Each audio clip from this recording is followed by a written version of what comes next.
Toch kerst op het Schouwburgplein.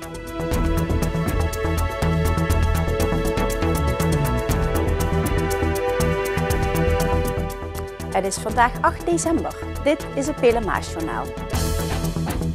Zoals bekend is er dit jaar geen ijsbaan op het Schouwburgplein. Maar om toch een kerstsfeer te creëren, organiseert Venray Centraal een aantal activiteiten.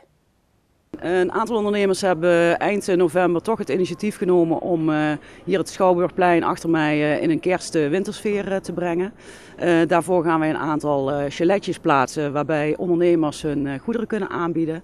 Proberen we een beetje op toerbeurt in te vullen, zodat ook voor de bezoekers er een gevarieerd aanbod zal zijn tijdens die dagen. Daarnaast komt er een podium voor optredens.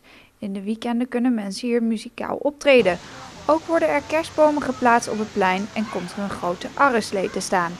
In december zijn 2 koopzondagen georganiseerd, op 21 en 28 december.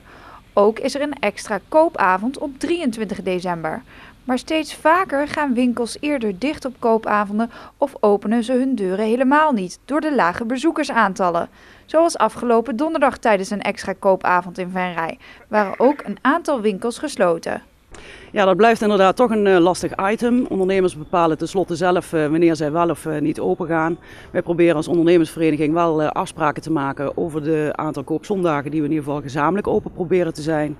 Zo ook de koopavonden.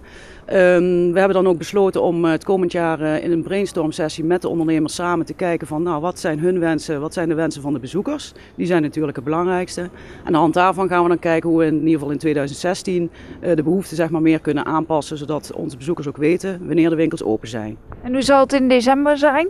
Als mensen bijvoorbeeld denken van nou, die 23e wil ik nog mijn laatste kerstinkopen doen, kan dat in Venray? Dat kan in Venray. In principe zijn de meeste zaken geopend, dus ik zou zeggen kom en maak er een gezellige avond van. De verkoopkraampjes staan van 17 december tot en met 3 januari op het Schouwburgplein. In de weekenden zullen de muzikanten optreden. Daarvoor is de ondernemersvereniging nog op zoek naar talent. Mensen die interesse hebben kunnen hiervoor contact opnemen met centrummanager@venraycentraal.nl.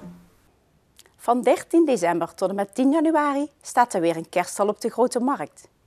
Dit wordt georganiseerd door de Stichting Kerststal in samenwerking met Schutterij Zandakker Gilde Sint-Jan. Ook de traditionele carousel zal verschijnen. Op sommige koopavonden en de koopzondag zijn er ponies waar kinderen op kunnen rijden. Door de vogelgriep is het niet mogelijk om duiven en kippen in de kerststal te plaatsen.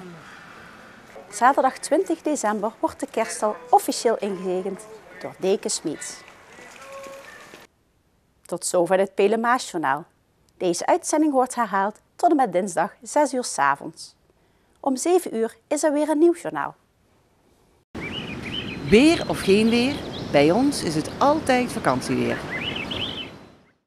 Aankomende nacht is het droog. Er ontstaat bewolking waarbij de temperatuur net boven het vriespunt ligt. Morgen overdag begint mistig. Later in de ochtend en 's middags wordt het vrij zonnig. Het wordt maximaal 5 graden. Bedankt voor het kijken en heel graag tot morgen.